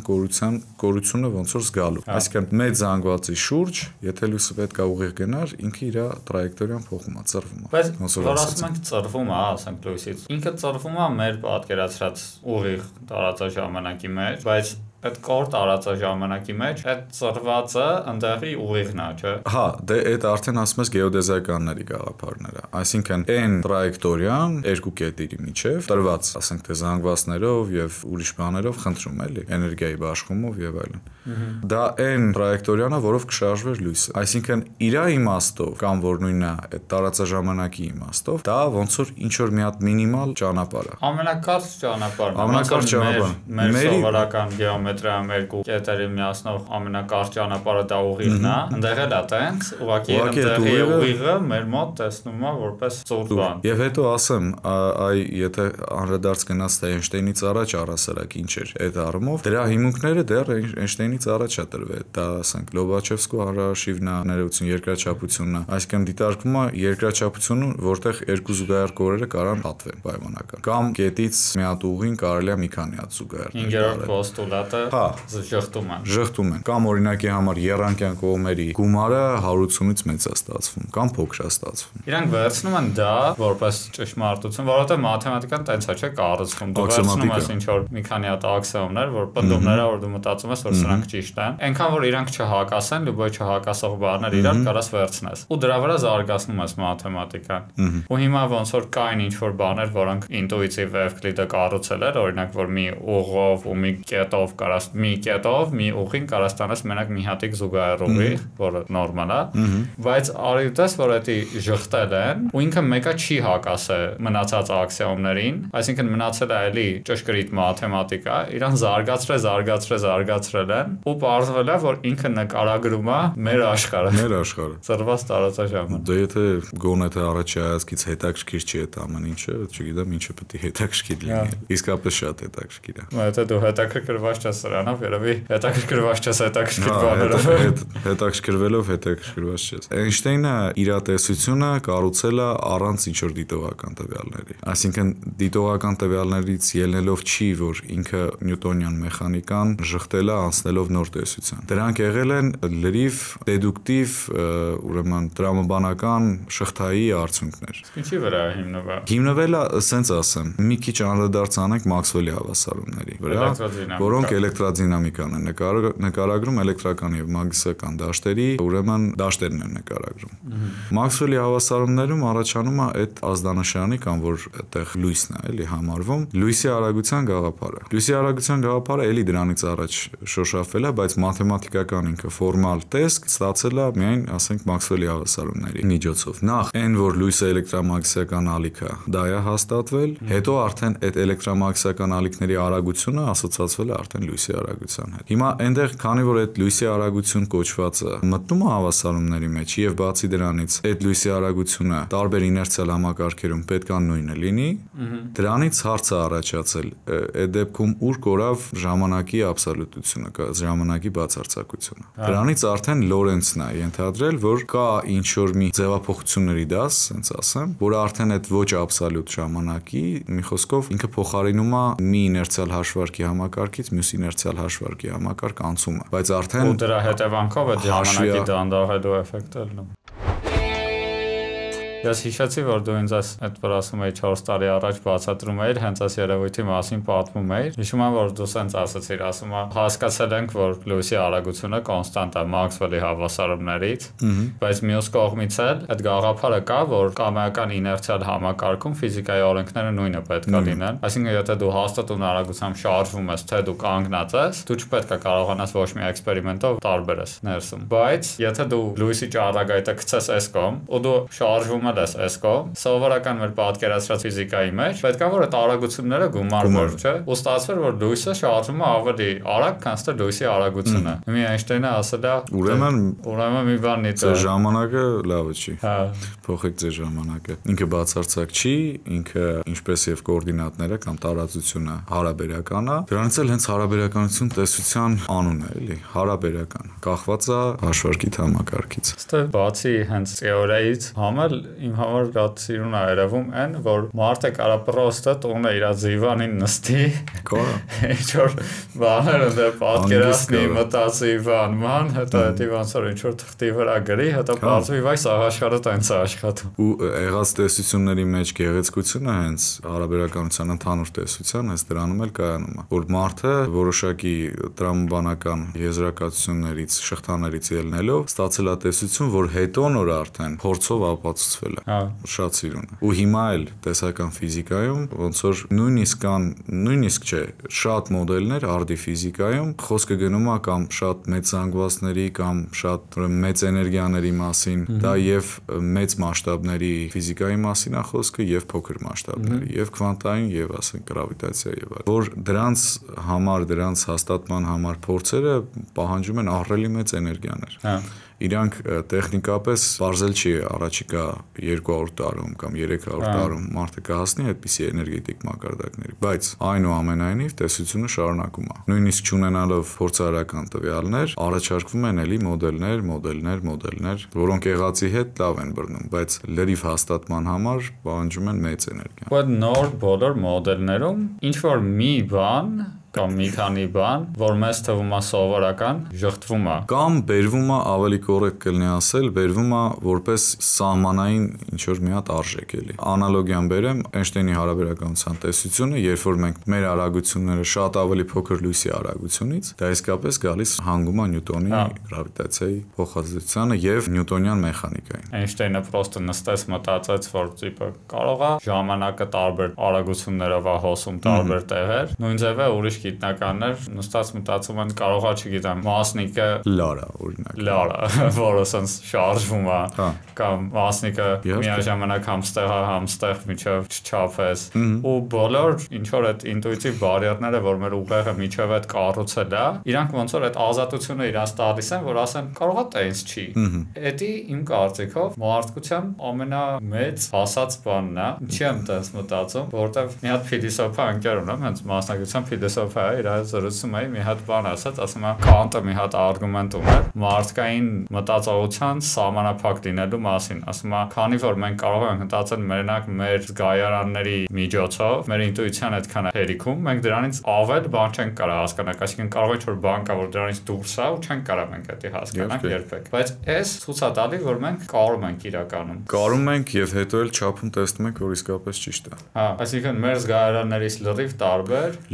թեորիաներ են կառուցում, մտածում ենք դրանց մասին, զարգացնում ենք ու հետո էլ վերում ենք իրականության մասին prediction-ներ ենք անում, կանխատեսումներ ենք։ Դա հենց ֆիզիկայի ստեղծարարությունն է, որովհետեւ իսկապես դու քո զգայարանները ոչ կարաս սև խոռոչը զգաս, ոչ էլ էլեկտրոնը, բայց այնուամենայնիվ դու երկուսի մասին էլ ինչ որ պատկերացումներ ունես։ Բայց սա մոդելները մեզ թույլ է տալի կառուցել մաթեմատիկան։ Այո։ Մտածում եմ, որ ինչը մեզ տվեց այդ առավելությունը, որ մենք կարողացանք ոնց որ այդ կանտի դրած սահմանը ճեղքել անցնել։ Չգիտեմ, դու ոնց ես մտածում, բայց իմ կարծիքով այդ abstract մտածելակերպի հիմքում ընկած բանն է, որ մենք կարող ենք վերցնենք ինչ-որ բան, ասենք այս ինչ-որ բանը, ու հետո սահմանենք ուղղակի թե ինքը ուրիշ բաների հետ ոնց է փոխազդում։ Այսինքն այն ինչը ընկած է մաթեմատիկայի հիմքում բազմությունների տեսությունը։ Երբ որ մենք վերցնում ենք մի հատ ինչ-որ բան, ասում ենք սա թվանշան է, ես չեմ սահմանելու ինքը ինչա պրոստը անունը թվանշան է, ու արդեն մենք սահմանում ենք իրան նրանով, թե ինքը ոնց է փոխազդում ուրիշ բաների հետ։ Իր վարքը իրանման օբյեկտների հետ։ Հա, նույնը ասենք ինչ-որ ավելի խմբերի տեսություն։ Խմբերի տեսություն, հանրահաշիվ, abstract հանրահաշիվ։ Այսինքն ունենք բաներ, որոնք ուրիշ բաների հետ տարբեր ձևերով բաներ։ Հա, իսկապես։ Այս մարդիկ, որ ոնց որ խոսքի մեջ տան շատ են ասում բան, մենք կարող ենք անգրագետ չենք, մենք ուղղակի մաթեմատիկական բաները կոչում ենք բաներով, էլի։ Բաները։ Այո։ Հա, այդ իմաստով մաթեմատիկան կամ ավելի ճիշտ ըստ Կանտի, որ ասվում է, դա այդ քո ասածներից էլ է գալիս որպես ֆակտոր։ Նախ հետազոտել ինչ-որ մի բան, տալով արդեն քո ինդիվիդուալ աքսիոմատիկաները, չէ, որտեվ իսկապես մաթեմատիկան գիտություն է, երբ որ դու տալիս ես աքսիոմներ, բայց այդ աքսիոմները, եթե մարդկային տեսանկյունից նայենք, տրվում են այնպես, որ դու հետո այդ մաթեմատիկան կարողանաս կիրառել։ Օրինակի համար կարային ասեն, գիտեք ինչ կա, չէ, մի կետով հազարատ բան է, զուգահեռ անցնում։ Ինչի կբերեր դա, ինչ արդյունքների կբերեր, անհայտ է։ Աքսիոմատիկան թելադրված է էլի խորքում մարդկային ինտուիցիան, մարդկային աշխարհընկալումն։ Բայց դրանից են կողմ արդեն այդ աքսիոմատիկայով դու ինչեր ես անում։ Այդ է այդտեղ ոնց որ ամենահետաքրքիր մասն է։ Եվ հետո, երբ որ դու այդ աքսիոմատիկայի շրջանակներում ուսումնասիրում ես մի բանը, միջև վերջի տառը, միջև վերջի տողը, հետո դու ընդեղ ինչ որ մի բան փոխում ես, այդ քո ասած օրինակն է։ Ասում ես, չգիտեք ինչ կա։ Սա որ մենք ճիշտ ենք համարել են գլխից, այս աքսիոմը ես ուզում եմ փոխեմ։ Ինձ դուր չի գալիս, սա սխալ է, ենթադրենք։ Ու տեսնեմ, թե ինչ նոր համակարգ է այդ դրանով ձևավորվել։ Ու դրանով անցնում ես քո ինտուիցիան արդեն։ Դա, չգիտեմ, դա իմ համար աբսուրդ չասեմ, բայց երևի գիտության այն հիմքերից ամենահրաշալին է ու ամենաոգեշնչողն է։ Անգլերեն մի դա բառ կա, transcend ենք անում մեր ինտուիցիան։ Transcend ենք անում։ Այո, վերադառնանք ընդհանուր հարաբերականության տեսություն։ Հիմա Էյնշտեյնը իր տեսությամբ կանխատեսել էր, որ տիեզերքում լինելու են ինչ-որ օբյեկտներ, որոնք կոչվում են սև խոռոչներ։ Որ խնդրեմ կբացատրես այդ ովքեր են, ինչի հետ են իրանց ուտում։ Սև խոռոչները նախ իրանց առաջացումը ոնց է ենթադրվում, երբ որ ինչ-որ շատ մեծ զանգվածեղ օբյեկտ, որը քիչ թե շատ ունի սֆերիկ սիմետրիա, կոլապսի է ենթարկվում իր իսկ գրավիտացիայի պատճառով, իր իսկ զանգվածի պատճառով, դա կարող լինի գերնոր, դա կարող լինի ուրիշ ինչ-որ օբյեկտներ։ Եվ կամ թեկուզ էդ էլ ասեմ, մենք շատ տարածության շատ փոքր տիրույթում, թե ինչքան նո այդ շատ փոքրը կարող է կիլոմետրերի կարգի լինի, էլի, բայց շատ փոքր տիրույթում գլոբալ իմաստով կենտրոնացնում ենք շատ մեծ էներգիա։ Այդ ժամանակ Էյնշտեյնը ենթադրել է եւ հետո էլ ցույց է տրվել, կոնկրետ սինգուլյարությունների մասին շատ բան չանեմ, բայց ենթադրվում է, որ առաջանում են սինգուլյարություններ։ Ինչ բան է սինգուլյարությունը։ Այսինքն տարածությունը ու ժամանակը վարքը ոնց որ իրանց երբ որ ասեցին գրավիտացիոն դաշտում ընդարձակումներ եւ կորություն, չէ՞, այդ կորությունները կամ ընդարձակումները անverջ մեծանում։ Սինգուլյարություն։ Անverջ մեծանալը, որը շատ թեորիայի մեջ ընդունելի չի, բայց գոնե թե այդ սինգուլյարությունը ինքը ոնց որ տարանջատված է մի հատ մակերևույթով, որը ասում են հորիզոն։ Կոնկրետ սև խորոչի դեպքում։ Այսինքն այդ սֆերիկ կամ կիսասֆերիկ ինչ որ բանի մակերևույթը։ Մակերևույթը այն իմաստով, քանի որ ասեցին գրավիտացիոն դաշտը մեծ է, որpիսի դու այդ հորիզոնից ազդանշան ստանաս կամ հորիզոնից այն կողմ, քեզ դրա համար պետք է լույսի արագությունից մեծ արագություններ։ Ինքը կարողանա գրավիտացիոն դաշտը հաղթահարի։ Լույսի արագությունից մեծ արագություններ չկան, այսինքն այդ տիրույթը մեր համար անհայտ է։ Այսինքն մենք չգիտենք թե ինչա կատարվում ու ոչ էլ կիմանանք երբևիցե։ Ոչ էլ ֆունդամենտալ առումով հնարավոր չէ։ Մենք կարող ենք ազդանշան ուղարկենք դեպի սև խորոչ։ Դրանում ոչ մի խնդիր չկա։ Ստանալ սև խորոչից ազդանշան դա արդեն հնարավոր չէ։ Սև խորոչի ի նկատի ունեմ հորիզոնից ներս։ Հորիզոնից դուրս ինչքան ուզում ես ազդանշան ուղարկի սև խորոչից ներս։ Հիմա այդ սև խորոչները դե պարզը առաջացնում են կոլոսալ մեծ գրավիտացիոն դաշտեր եւ հետաքրքիր երևույթներ են տեղի ունենում հենց մեկը ասենք քվանտային մեխանիկայի կամ դաշտի քվանտային տեսության, որը որ քվանտային մեխանիկան է, այսպես ասեմ, եթե վերցնենք քվանտ մեխը, քվանտային մեխանիկան ու կոպիտ ասած ամուսնացնենք կամ զույգենք հարաբերականության հատուկ տեսության հետ, կստացվի դաշտի քվանտային տեսությունը։ Ու այդ քո բանը հենց դիսերտացիան, որ պաշտպանել ես, դրա մասին է։ Դիսերտացիան հենց էլի դաշտի քվանտային տեսությունն է, բայց արդեն կոր տարածը ժամանակներում։ Դաշտի քվանտային տեսությունը առհասարակ ի սկզբանե ինքը ուսումնասիրվել է հարթ տարածաժամանակում, բայց շատ արագ արդեն մարդիկ ֆիզիկոսները անցել են հարթից ավելի բարձր կոնֆիգուրացիաների։ Կոր տարածաժամանակ կլինի հենց նույն սև խորոչի երկրաչափությունում կլինի կամ կոսմոլոգիական մոդելներ, որտեղ նույնպես տարածությունը եւ ժամանակը կամ տիեզերքը նկարագրող տարածաժամանակը էլի կոր է, հարթ չի։ Ֆունդամենտալ։ Իսկ ի սկզբանե ինքը դիտվել է որպես հարթ տարածաժամանակում քվանտային մեխանիկա, որը Լորենց ինվարիանտ է։ Լորենց ինվարիանտը նշանակում է ինքը նաև ոչ թե համապատասխանում, այլ համաձայնության մեջ է հարաբերականության հատուկ տեսության։ Քվանտ մեխին հələ կհասնենք, շատ փորձենք շատ մեծ ծրիչներ չանել, որ շատ չխճճենք մեր։ Որ սինգուլյարություններ չառաջանան։ Okay, սև խորոչը ոնց որ հասկացանք ինչ է, այսինքն ինչ որ տարածաժամանակի կտոր է, որտեղից մենք դուրս գալ չենք կարող, այսինքն դաժե լույսը դա հորիզոնն է, դա հորիզոնն է սև խորոչի։ Ինքը սև խորոչը գերմասիվ օբյեկտ է, էլի սֆերիկ սիմետրիկ, առաջացման մեխանիզմները այդ ասեցի, ասենք կարող է ինչ որ մեծ պայթյուն տեղի ունենա, սովորաբար աստղերի այդ գերնոր կոչվածները, որից հետո իր գրավիտացիոն դաշտը ոնց որ հենց իր զանգվածը կոլապսի է ենթարկում ու առաջանում է սև խորոչ։ Շատ մեծ խտությամբ, շատ մեծ զանգվածով ընդհանուր հարաբերականության տեսության մյուս ինչ որ ամենամեծ buzzword-ը հայ երևի որ լսում ենք գրավիտացիոն ալիքներն են։ Ինչ է գրավիտացիոն ալիքը։ Մի հատ մեզ կարելի է Վարդազար ջան։ Փորձեմ։ Գրավիտացիոն ալիքը։ Նախ եւ առաջ ասում ենք որ ընդհանուր հարաբերականության տեսությունը գրավիտացիան նույնականացնում է տարածություն ու ժամանակի կորության հետ։ Այսինքն գրավիտացիան եւ կոր տարածաժամանակը իրանք նույնն են։ Ինչ որ դեպքերում այնտեղ տարբերություններ կան, դրան էլ կանդրադառնանք հետո։ Այս բայի դրությամբ ֆիքսում ենք, որ գրավիտացիան դա հենց կոր տարածաժամանակն է։ Եվ այդ կոր տարածաժամանակում ոնց որ ասենք թե կարան էլեկտրական ու մագնիսական դաշտերում առաջանան ալիքներ, այնտեղ էլ կարող են առաջանալ ալիքներ։ Եթե մենք վերցնում ենք գրավիտացիոն դաշտը, արի մի հատ սկզբից ավելի բարձ հասկանանք այդ դաշտը ինչ է, որովհետեւ ես հիշում եմ որ նոր էի ուսումնասիրում այս դաշտ բառը անդադ լսում եմ, ինչ չի հասկանում ինչ է։ Իմ համար դաշտը այդ ընտեղն էր, որ ծաղիկներ են աճում, ինչ որ կովեր են դաշտ։ Ինչ որ իմաստով է։ Բայց ֆիզիկայում ի՞նչն է դաշտ։ Դաշտը ի՞նչն է։ Ունենք ինչ որ տարածություն, եւ այդ տարածությունում ամեն կետին համապատասխանեցնում ենք ինչ որ օբյեկտ։ Դա կարա լինի թիվ, դա կարա լինի վեկտոր, դա կարա լինի ավելի այնց ոնց որ վեկտորի ընդհանրացումը տենզոր եւ այլն եւ այլն։ Նույնիսկ դաշտ կարա լինի օրինակի համար, չգիտեմ, sense մի հատ թիվ։ Այս կետում քանի հատ գրիչ կա։ Այս կետում այդ դաշտի արժեքը 1 է, այս կետում 0 է։ Մեկ էլ այստեղ է 1։ Էդ էլ է դաշտ։ Այսինքն կամայական այնպիսական ֆունկցիա, որը ամբողջ տարածության վրա սահմանված է, կամ ինչ-որ տարածության վրա սահմանված է։ Իր սահմանման տիրույթն է էլի այդ տարածությունը։ Իսկ երբ որ խոսում ենք այդ նոր որ նշեցիր էլեկտրամագնիսական դաշտը, այդ դեպքում ի՞նչն է այդ ֆունկցիան։ Ֆունկցիան դա էլեկտրական դաշտի ու մագնիսական դաշտի արժեքներն են տված կետում։ Իսկ էլեկտրական դաշտի ֆունկցիան ի՞նչն է։ Էլեկտրական ֆունկցիան, այսինքն ինչ իմաստով։ Ինքնատիպ էլեկտրական դաշտ ունենք, այսինքն ունենք ինչ-որ տարածության մեջ սահմանված ֆունկցիա, այդ ֆունկցիան ի՞նչ է ցույց տալիս։ Ցույց է տալի այդ կետում, թե էլեկտրական դաշտը ինչքան ուժեղ է, եւ նույնը մագնիսականի դեպքում, եւ ոնց է ուղղված, այսինքն վեկտորական է։ Այսինքն ֆիզիկական իր իմաստը ի՞նչն է։ Ֆիզիկական իմաստը այն է, որ եթե մենք այդտեղ ինչ-որ մի հատ մասնիկ դնենք, շատ փոքր մասնիկ, լիցքավորված մասնիկ, որի լիցքը դաշտի բնութագրերը չի փոխում կամ դաշտի կախվածությունը չի փոխում, դաշտի վրա ինքը չի ազդում։ Այսինքն դաշտը իր վրա ազդում է, ինքը հետ ազդեցություն չունի։ Թե այդ մասնիկի վրա ինչ ուժ կազդի։ Այսինքն եթե օրինակ դրական լիցք է, ինքը ընդեղ այդ էլեկտրոն է, այս լիցքը այդ էլեկտրոնին կբրդի հեռու, այսինքն դաշտը ամեն կետում ուղղված կլինի ուժի ուղղությամբ։ հակառակ։ Նու սովորաբար վերցնում են, եթե այդ փորձնական լիցք են ասում, դա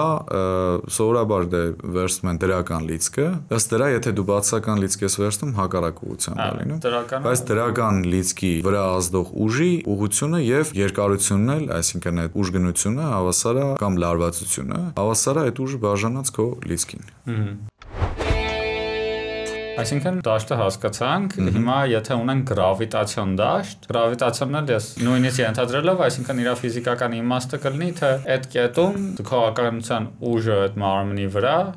ինչքան է ու որ նյուտոնյանում։ Դա նյուտոնյանում։ Իսկ այստեղ ոնց որ մենք նայում ենք, թե կետում ինչ որ կոորդինատական համակարգում, այդ կետում կորությունը ինչքան է։ Պատկերացրիր, դա կետից կետ կարա փոխվի։ Այդ Էյնշտեյնի հավասարումները, որ ասում եմ, ձախ մասում գրված է տարածաժամանակի կորությունը։ Բայց այդ կորությունը ոնց որ ասենք, օրինակի համար գլանը, չէ, կետից կետ կախված իր կորությունը ոնց որ տարբեր իմաստներ աստ։ Եթե մենք գլանը նայում ենք առանցքի ուղղությամբ, չէ, այդտեղ կորություն չկա, ինքը ուղիղ է։ Բայց եթե առանցքին ուղղայացենք նայում, ինքը կոր է։ Ունի հաստատուն ինչ որ կորություն։ Նույն սկզբունքով, ուրեմն կոր տարածաժամանակում կետից կետ կախված, մեր կորությունը կարող է փոխվի։ Եթե մենք նայենք մի կոորդինատով, ուրիշ կոորդինատով կամ դրանց կոմբինացիաներով, կորությունը առհասարակ կախված է թե մենք որ կետում ենք նայում։ Ձախ մասում դա է գրված, աջ մասում էլ ոնց որ ասացինք էներգիան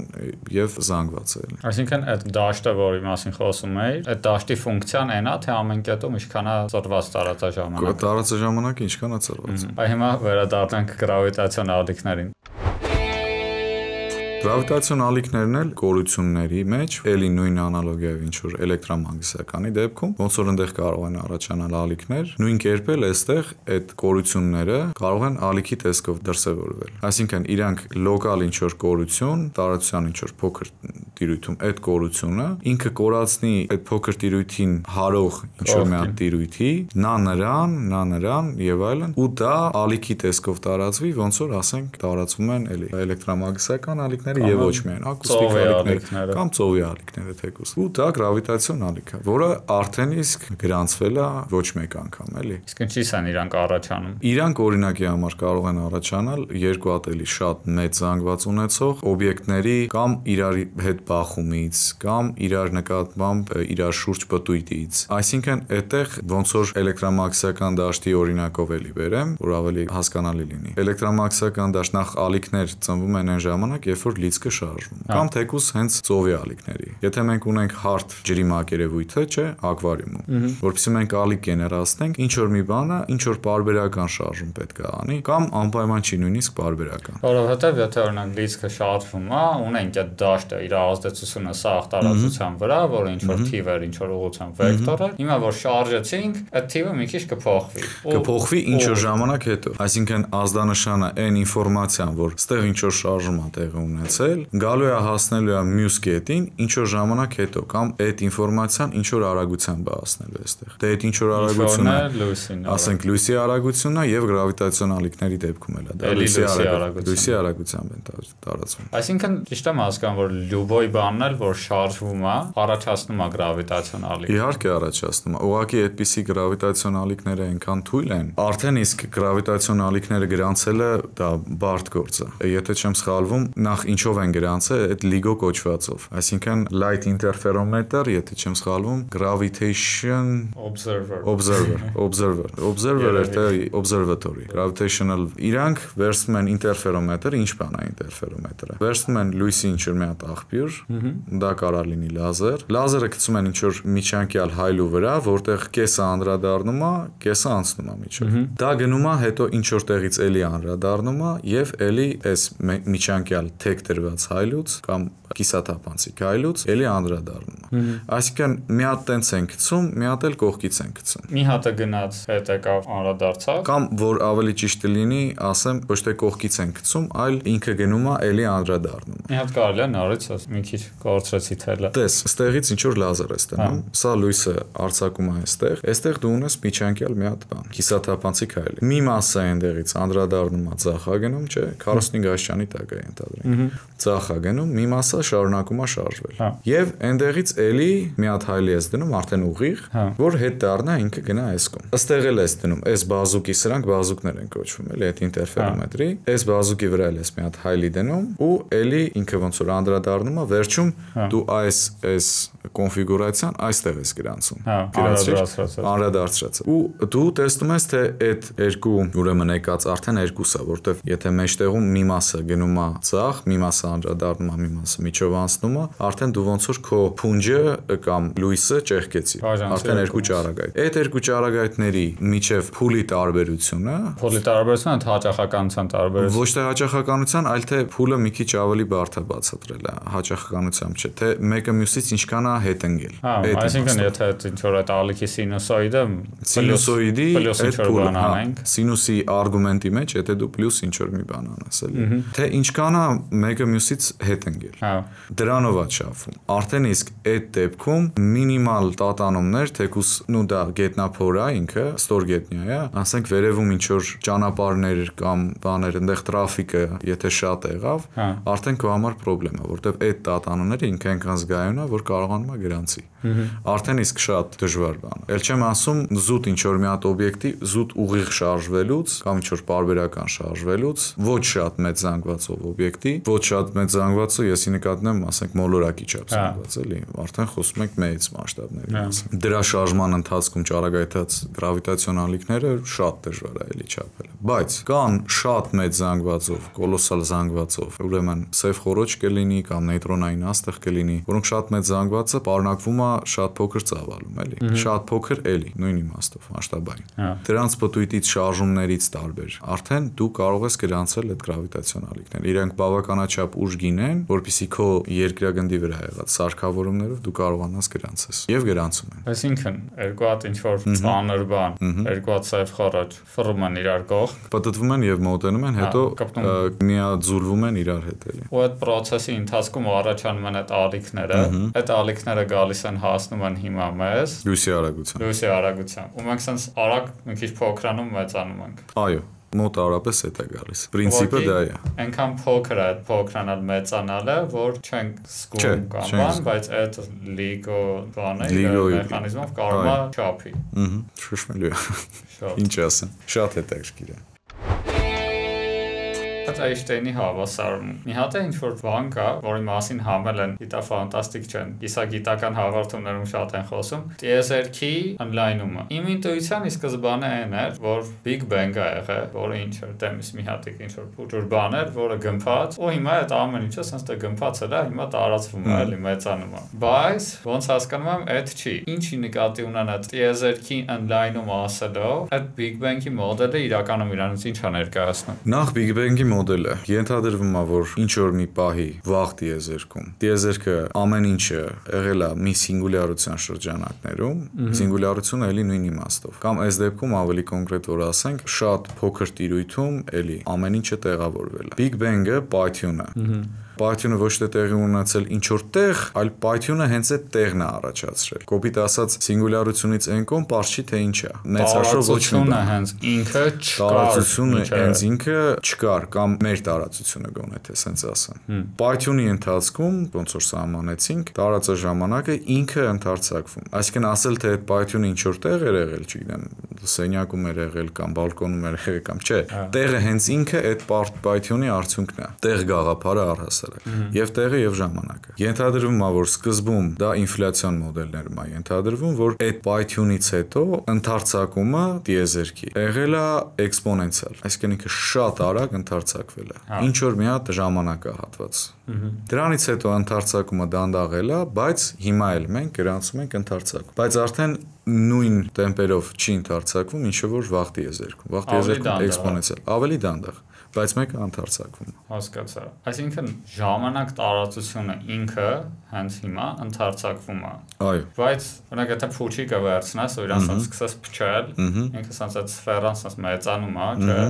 Ինքը մեծանում է իր մեջտեղի կետի նկատմամբ։ Հիմա այս մեր տիեզերքը ինչի նկատմամբ է մեծանում, այսինքն կա այդ մի հատ մեջտեղի կետ, որ դրա նկատմամբ։ Այդ շատ լավ է, որ այդ օրինակը բերեցիր, որովհետև եթե մեջտեղի կետ ենք ասում, նախ եւ առաջ փուչիկի անալոգիայով մենք, ես, դու, մնացած բոլորը, մոլորակները, գալակտիկաները, մենք ապրում ենք այդ փուչիկի մակերևույթի վրա։ Այսինքն մեր համար այդ մեջտեղի կետը գոյություն չունի։ Մենք մենակ կարող ենք տեսնել փուչիկի մակերևույթի վրա եղած ուրիշ ինչ-որ մի կետ։ Մեր տարածաժամանակը, նու սա անալոգիա եմ բերում, ասենք մեր եռաչափ տարածաժամանակը, չէ, գառաչափ տարածաժամանակը, եռաչափ տարածությունը, ստեղ արդեն երկչափ է։ Մենք այդ մեջտեղի կետի մասին գաղափար չունենք, մեջտեղի կետը մեր համար գոյություն չունի։ Գոյություն ունեն միայն այդ փուչիկի վրա ուրիշ կետեր։ Հիմա եթե տեսնում ենք, նայում ենք այդ փուչիկի վրա ապրող ինչ-որ էակի, մրջուն կլինի կամ մենք, մեր տեսանկյունից փուչիկը ընդարձակվում է եւ ընդարձակումը նենց է տեղի ունենում, որ կամայական կետն էլ դու կարաս որպես այդ ընդարձակման կենտրոնն ես։ Ինչ իմաստով, որ կամայական կետում, եթե ինչ-որ մի պահի իր հարևան կետերը ունեն ինչ-որ հեռավորություն իրանից, չէ՞։ Ինչ-որ մի մյուս պահի այդ հարևան կետերի հեռավորությունը այդ կետից մեծանում է։ Ու դա ճիշտ է յուրաքանչյուր կետի համար։ Այ մեջտեղի կետի նկատմամբ ընդարձակումը մեզ հասանելի չի։ Այսինքն մեր համար այդ կետը առհասարակ գոյություն չունի։ Այսինքն եթե դաժե ինքը գոյություն ունի, ինքը ոնց որ ինչ-որ ուրիշ չափողականություն։ Ուրիշ չափողականությունում է, ուրիշ բանում է, մերը եռաչափն է, եռաչափում ես տեսնում եմ, որ ասենք թե n գալակտիկան իմ նկատմամբ շարժվում է ինչ-որ արագությամբ։ Ավելին, ինչքան հեռու է այդ գալակտիկան ինձնից, այնքան ավելի արագ է ինքը շարժվում։ Տես, եթե էլի այդ փուչիկի անալոգիայով ենք, չէ՞, նայեմ։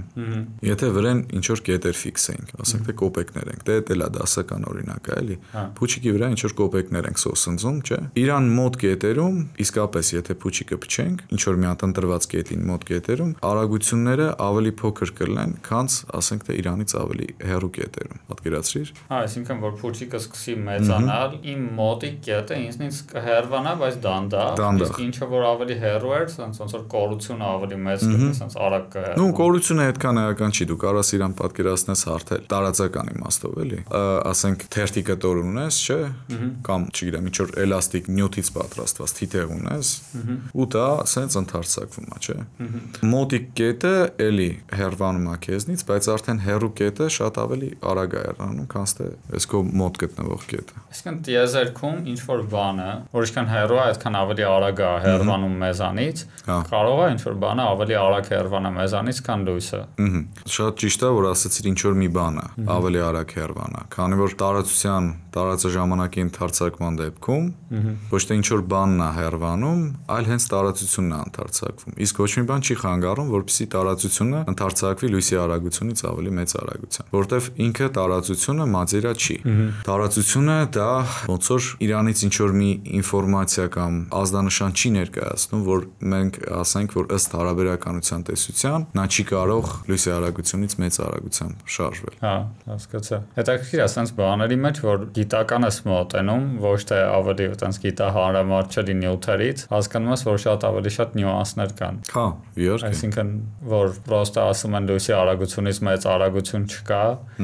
մի հատ պետք է ճշտել հասկանալ ինչն ենք համարում արագություն։ Ինչ բան է արագությունը, ում արագությունն է դա։ Հա, այդ ինչ ով այլ է ինչ է։ լույսը բան։ Այսինքն կա ինչ որ սահման, բայց ամենայնիվ այդ սահմանը, որ ինչ որ տեղից ինքը ավելի արագ է հեռանում, քան լույսը։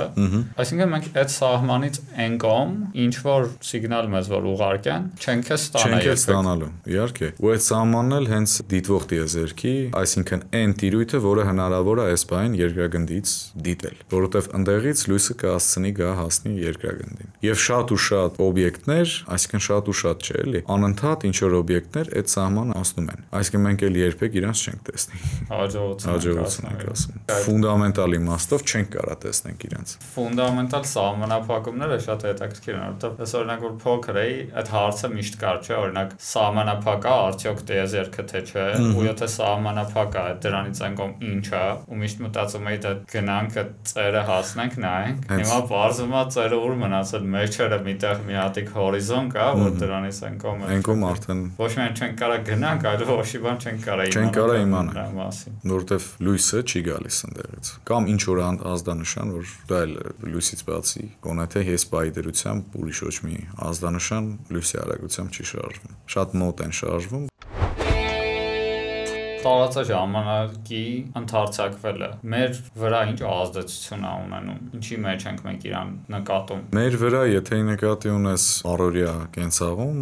բացարձակ։ Իսկ եթե ինչ վերաբերվում է աստղագիտության մեջ դիտվող տվյալներին, մենք օրինակի համար տեսնում ենք, որ ինչ որ մի գալակտիկա, որը պետքա ճառագայթեր ինչ որ տիպի լույս, այդ ճառագայթումը ավելի փոքր հաճախությամբ է գալիս։ Այն որ ասեցին կարմիր շեղում, այսինքն նո դա ֆիզիկայում դոպլերի էֆեկտ են ասում, երբ որ դու ունես աղբյուր ճառագայթման, որը քո նկատմամբ ինչ որ արագությամբ շարժվում է։ Ճառագայթման աղբյուրը ի սկզբանե կարող է ճառագայթի ինչ որ մի հաճախությամբ, բայց քո գրանցածը արդեն լինելու է կամ այդ հաճախությունից մեծ կամ հաճախությունից փոքր։ Եթե աղբյուրը քեզնից հեռվանում է, դու գրանցելու ես ավելի ցածր հաճախություն։ Եթե աղբյուրը քեզ մոտիկանում է, դու ավելի բարձր հաճախություն։ Նու սրա էլի դասական օրինակը ավտոմեքենայի ազդանշանն է։ Չէ, նկատած կլինեք, որ ասենք ավտոն սիգնալ տալով կողովը անցնում է, չէ, ինքը եկավ դեպի քեզ երբ որ գալիս է, ինչ որ մի հատ զենի վրա է, չէ, ինչ որ մի հատ տոնայնության վրա է։ Քեզ անցավ այդ տոնայնությունը կտրուկ իջնում է։ Դա այնքան մեծ է, որ մեր սովորական ականջին արդեն նկատելի է։ Իհարկե։ Ու նույնը տեղի ունենում լույսի հետ։ Այսինքն եթե մենք ինչ որ լույս պրոստը տեսնում ենք, մենք կարանք մոտավոր ասենք ինքը ինչքան հեռվից է եկել։ Լույսը տեսնում ենք, եթե մենք ենթադրություններ ունենք, թե այդ լույսը ինչ հաճախության պետք է լիներ իրականում, դրա հետ համեմատած մեր գրանցածը մեզ թույլ է տալիս ասել, թե ինքը ինչ արագությամբ է շարժվում։ Հետաքրքիր է։ Այսինքն եթե ինչ որ ենթադրենք մենք գիտենք մոտավորապես այս չափի աստղը ինչ այս sense պետք է ճառագայթեր, չէ՞։ Օրինակի համար։ Իրա լույսը կստանանք, կտենանք ինչ հաճախականությամբ է, կտենանք ինչքան հեռու է։ Ըստ կարմիր շեղման, կարմիր ինչի են ասում, էլ եմ ասում, որովհետև դա տեսանելի սպեկտրի ներքևի շեմն է, կապույտն է վերևի շեմն է։ Կարմիր, այսինքն ոնց որ դեպի իջնում է ներքև։ Եթե մենք կարմիր շեղում ենք տեսնում, ինչ որ քանակությամբ, մենք կարանք ենթադրենք, որ օրինակի համար այս արագությամբ ինքը շարժվում է մեզնից։ Այսինքն դրա համար են աս վերջերս որ այդ James Webb տելեսկոպը որ ցրցրեցին, որ ասում են ինքը աշխատում է այդ կարմիր շեղված լույսի հետ, այդ շատը նրանից է, որ ինքը հեռվից եկող լույսի հետ է աշխատում, դրա համար եւ հեռվից եւ նենց օբյեկտներից եկած լույսի հետ, որոնք շարժվում են իր նկատմամբ։ Հա, ու ինչքան հեռու այդքան ավելի շատ են։ Եվ հա, ոնց ասեցինք, ինչքան հեռու է, այնքան ավելի արագ են։ Դա էլ արդեն տիեզերքի ընդարձակման պատճառով։ Ու համել ինչքան հեռու, այդքան ավելի հին, որովհետև լույսի իմաստով, հա, ինչքան հեռու է, այնքան ավելի երկար ժամանակ է պետք եկել, որպեսզի լույսը գա հասնի դիտորդին։ Այսինքն, երբ որ մենք ինչ-որ բանը տեսնում ենք, մենք տեսնում ենք իրան, նենց ոնց որ ինքը անցյալում էր։ Իր անցյալում, բայց դա մեր ներկան է։ Մենք իր ազդեցությունը հիմա ենք տեսել։ Դե էլի այդ բաներն են, էլի հարաբերականության տեսության սիրուն բառերն են։ Հիմա այդ տելեսկոպը, այդ լոգիկայով չեն կարա անենց կառուցենք, որ այնքան հեռուն տենա, որ տենա այն լույսը, որը եկել է հենց այդ Big Bang-ը, որ նոր եղել էր այդ վաղտից։ Նու Big Bang-ից եկած լույսը մենք sense նրանց գրանցում ենք։ Big Bang-ից մնացած որոշակի ֆոնային ճառագայթում կա, որը կոչվում է ռելիկտային ճառագայթում։ Դա Big Bang-ի ժամանակ եղել է ավելի բարձր հաճախությունների, հիմա հաճախությունները նույն սկզբունքով ինչև է ասեցի, այսինքն տարածությունն էլ մեծանում է, տարածաժամանակը լայնանում է, լայնանալ այդքան կորը ընդարձակվում է, հաճախությունը փոխվում է։ Մենք հիմա գրանցում ենք դա որպես միկրոալիք, միկրոալիքային տիրույթ։ Բայց եթե տեսնում ենք լույսը, այսինքն ոնց որ տեսնում ենք այդ Big Bang-ը, կարանք պատկերացում կազմենք ինչ է։ Դրանով է զբաղվում են դիտողական տվյալներից, ուզում են հասկանան այդ ռելիկտային ճառագայթումը, որ ինչ որ խարակտերիստիկա ունի։ Դա ինչից է գալիս կամ ինչ է խոսում այդպիսի։ Օրինակի համար տեսնում են, որ այդ ռելիկտային ճառագայթման ինչ որ անհամասարություններ կան։ Այսինքն միտեղ շատ է, մյուս տեղը քիչ է։ Միտեղ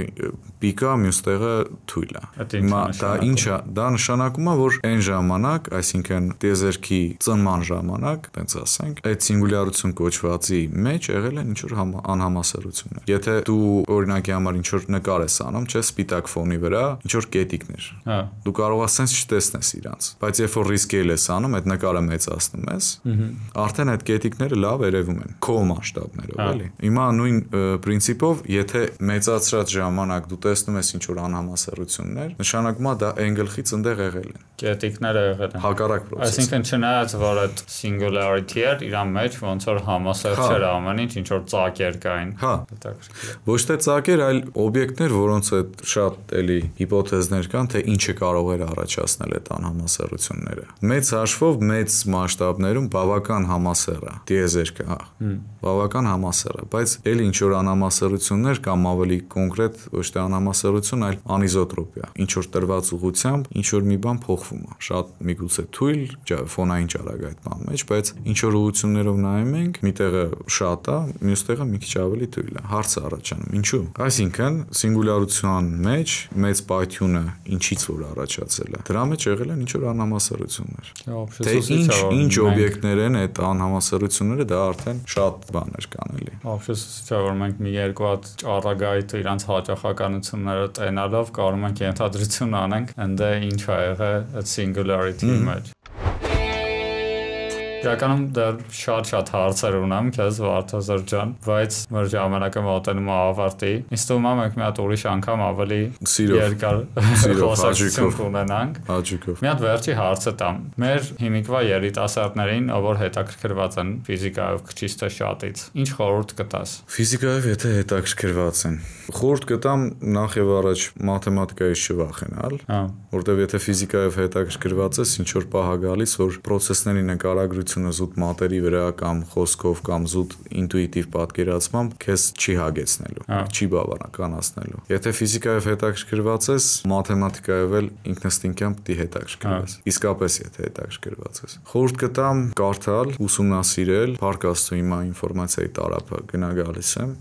միշտ կարդալ, միշտ ուսումնասիրել, հարցեր տալ շատ, անկախ նրանից այդ հարցի պատասխանը քեզ կբավարարի, չի բավարարի։ Հարցեր տալ նույնիսկ ինքդ քեզ։ Արդյոք ես ինչ բանը լավ հասկանում եմ, թե չէ։ Ու շարունակել այդ հետաքրքրությունը։ Շատ կկամենամ, որ ավելի շատ հետաքրքրվող մարդկանց մոտ դա վերաճի, որպես արդեն գոնե թե ֆիզիկայի կամ ճշգրիտ գիտությունների կամ բնագիտական գիտությունների մասնագիտական ընտրության քայլի։ Դա